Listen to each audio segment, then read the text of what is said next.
ओम शांति। पौराणिक कथाओं के अनुसार ब्रह्मा को सृष्टि का रचयिता बताया गया है, जहां एक और सभी देवी देवताओं को अति सुंदर अलंकारों से सुसज्जित संपूर्ण यौवन अवस्था में या फिर बाल्यकाल में दिखाया जाता है, वहीं ब्रह्मा दाढ़ी मूछ वाला एकमात्र ऐसा देवता है जो वृद्ध अवस्था में है। वह श्वेत वस्त्रधारी है तथा शास्त्रों में ब्रह्मा की आयु 100 वर्ष बताई गई है। बहुत से लोगों के मन में यह प्रश्न उठता है कि राजयोग के कोर्स में 4 मुख वाले ब्रह्मा की जगह एक साधारण मनुष्य को क्यों दर्शाया गया है। तो आज हम जानेंगे प्रजापिता ब्रह्मा के बारे में, जिनके तन का आधार लेकर परमात्मा शिव गुप्त रीति से सृष्टि का महापरिवर्तन करा रहे हैं। क्या है उनकी जीवन कहानी और ब्रह्मा बाबा ही परमात्मा का रथ कैसे बने, तो आइए हम आपको इसका रहस्य समझाते हैं। हम देखते हैं कि सभी कथाओं में विस्तार तो है, पर सार कहीं गुम हो गया है। भारत का प्राचीन राजयोग मशहूर है। संपूर्ण गीता शास्त्र में राजयोग की महिमा जहां तहां की गई है, पर राजयोग उसमें कहीं भी नहीं सिखाया गया। अमरनाथ के संदर्भ में भी कहा जाता है कि शंकर जी ने मां पार्वती को अमर कथा सुनाई। वह कथा क्या थी, उसका कहीं भी जिक्र नहीं है। फिर आप सत्यनारायण की कथा को ही ले लीजिए। सत्यनारायण की कथा में भी केवल यही सुनने को मिलता है कि इस कथा को करने से क्या लाभ है, परंतु वह कथा क्या है यह नहीं बताया जाता। पर हाँ, सत्यनारायण की कथा में यह गायन जरूर है कि बूढ़ो ब्राह्मण बनकर कंचन महल दियो, जिससे यह पता चलता है कि भगवान बूढ़े ब्राह्मण के तन का आधार लेकर ही कंचन महल अर्थात स्वर्ण युग की स्थापना करते हैं। सत्यनारायण की कथा स्कंद पुराण के पूर्व खंड रेवा खंड से ली गई है। भगवत गीता लेखकों ने खुद कहा है कि प्राचीन काल में प्राप्त किताबों के पन्ने बहुत बुरे हालात में थे, इसलिए उसका पूरा संग्रह नहीं कर पाए, तो टुकड़ों में प्राप्त हुई उस कथा को उन्होंने खुद ही पूरा किया है। अतः हम देखते हैं कि कथाओं में बहुत कुछ अपनी कल्पना से बोला जाता है, और यही कारण है कि बहुत कुछ छूट गया है। तो आप जान लीजिए कि सभी कथाओं का सार एक ही है।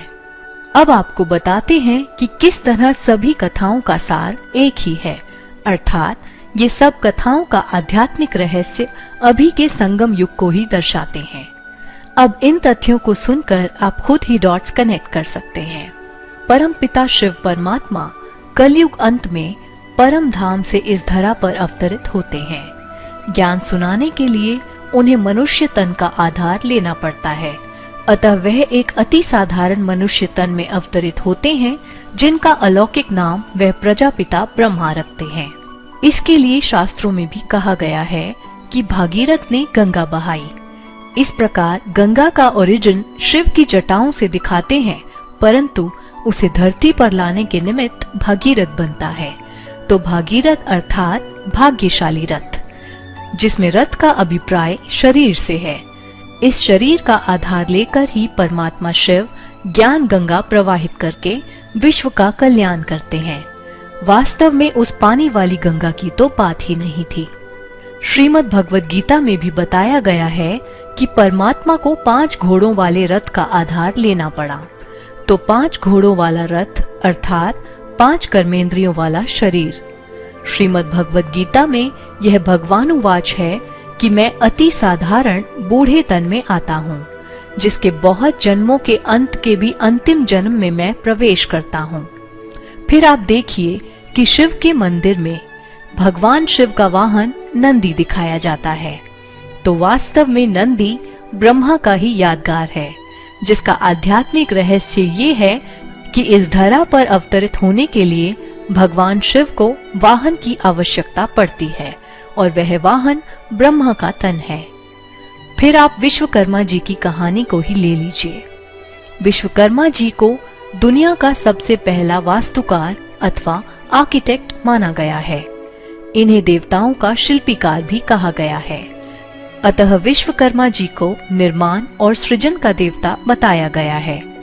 देवी देवताओं के लिए स्वर्ण नगरी की रचना भी इन्होंने ही की है। तो विश्वकर्मा अर्थात विश्व पर कर्म करने वाला, विश्व का कल्याण करने वाला। निराकार परमात्मा शिव ब्रह्मा के तन में अवतरित होकर मनुष्य आत्माओं को राजयोग सिखाते हैं। अपनी संकल्प शक्ति से सभी बच्चे सतयुग का आह्वान करते हैं। यह कार्य बहुत गुप्त रीति से होता है। जहाँ एक तरफ दुनिया वालों के लिए कलयुग होता है, वहीं हम बच्चों के लिए यह कल्याणकारी पुरुषोत्तम संगम युग होता है। संगम युग पर ही सभी ब्राह्मण बच्चे विकारों का त्याग कर दिव्य गुणों की धारणा करते हैं।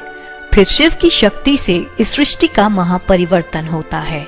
ये पहाड़ उठाने जैसा विशाल कार्य परमात्मा अकेले नहीं करते। इसमें हर एक ब्राह्मण बच्चा उंगली उंगली का सहयोग देता है, जिससे कलयुग रूपी पर्वत उठ जाता है। महाविनाश के पश्चात इस सृष्टि पर पुनः स्वर्ण युग की स्थापना होती है, जिसे शास्त्रों में कहा गया है कि ब्रह्मा ने संकल्प से सृष्टि रची। तो इस प्रकार पृथ्वी पर सबसे पहला मनुष्य ब्रह्मा ही है। फिर उसे चाहे आप विश्वकर्मा कहो या फिर बाबा आदम कहो या कहो एडम, सभी शास्त्रों का सार एक ही है।